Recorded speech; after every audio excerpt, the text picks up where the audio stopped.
Friends, every week, we work hard to bring you terrifying animated horror stories. If you enjoy our channel's tales, don't forget to subscribe and hit the bell icon so you never miss our latest videos. Hey friends, welcome back. Tonight's story takes us deep into the heart of Midwest America, where quiet cornfields hide darker secrets than you might imagine. This is the story of Daniel, a man who thought he was buying a dream home at a county auction, only to realize he wasn't the only one who held the deed. Because one tenant refused to leave. It started the way these things often do, with opportunity. Daniel had always wanted to invest in real estate. Something small, manageable, maybe a flip. And when he heard about the county courthouse auction, houses seized for back taxes, he thought it was his chance. That's where he found it. A two-bedroom farmhouse on the edge of a forgotten town. Faded blue paint, sagging porch, and a backyard that melted into the woods. It wasn't much, but it was cheap. Too cheap. He raised his hand, placed his bid, and just like that, the house was his. Week later, Daniel drove out to claim the keys. The house sat quiet, shutters hanging crooked, weeds twisting through the fence line. But when he climbed the porch steps, someone was already there. An older woman, late 50s maybe, gray hair pulled back, stood at the door. No smile, no hello. Just a long, flat stare. Daniel cleared his throat. Hi. I'm the new owner. The auction closed last week. She didn't argue. She didn't beg for time like some previous owners do. She just nodded, carried a box past him, and loaded it into a car parked out front. Trip after trip, she moved fast. And when she was finally done, she stood in the doorway, holding the last bag in her hand. Her eyes locked onto his. Cold, steady. And then she said it. Only I'm leaving this place. My daughter, she's staying. Live with her or make her leave. Your choice. And she walked past him, down the porch, and never looked back. Daniel laughed it off at first. Just bitterness, he told himself. Someone losing their home, saying something creepy to spook him. But that night, in his own apartment across town, he dreamed of her. The woman, standing in his hallway, eyes empty. She didn't speak, but a voice pressed against his ear anyway, whispering, "She's still in the house." He jolted awake before dawn, sweat dripping, skin cold. Just a dream, he thought. Just a dream.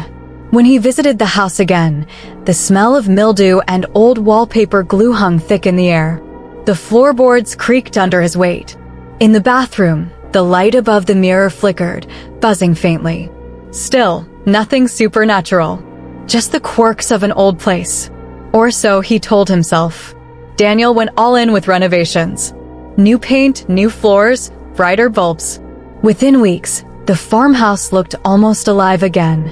And soon, renters moved in. A young couple, first home together. They carried in boxes, laughed in the yard, even planted flowers by the porch. For a while, it was normal. Rent paid on time. Small fixes here and there. Until the phone call. Near midnight one night, the wife called him in a hushed voice. She asked, "Has anything strange ever happened in this house?" Daniel asked what she meant, but she went silent. Then muttered, "Never mind," and hung up. Days later, another call. This time, panic in her voice. She said someone kept whispering her name at night, right by her ear. When she turned, no one was there. The air in the bedroom stayed freezing cold, even with the windows sealed tight. And every night at 3:15 a.m. sharp, the overhead light flickered once. Daniel tried to reassure her, saying old houses make noise, wiring's tricky, pipes bang. But deep down, he remembered the woman's words. My daughter is staying. Within a month, the couple broke their lease. They left in a hurry, refusing to say exactly why. The next tenants didn't last either. Or the ones after that. Every story was the same. Whispers, shadows, cold spots, and a sense that someone else was in the house with them. Finally, Daniel decided to test it himself. He brought a sleeping bag, laid it out in the living room, and waited. For hours, nothing but silence. Until just past 2 a.m., when the air thinned, cold and sharp. The door handle began to rattle. Slow, deliberate. And then, from the bedroom, came the sound of soft footsteps. bare feet dragging across the floor. Daniel held his breath, staring at the doorway. And that's when he saw it. A girl, maybe 10 or 11, hair hanging forward, skin pale as paper. She stood there in silence, then whispered, "Where's my mom?" Daniel couldn't move, couldn't breathe. The girl stepped closer, her lips trembling. "She left me here." And before he could react, the overhead light buzzed and flickered at exactly 3:15. When it steadied again, the girl was gone. Daniel ran out that night and never slept in the house again. He tried to rent it, tried to sell it, but the story spread. Tenants left after weeks. Buyers backed out after one look. The farmhouse still stands, rotting slowly at the edge of town.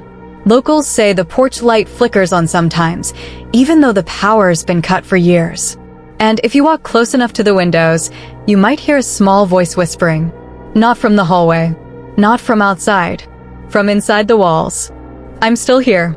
So the question is, what happens when a house doesn't just have a history, but a tenant who never left? Would you stay? Or would you run, knowing the daughter refuses to go?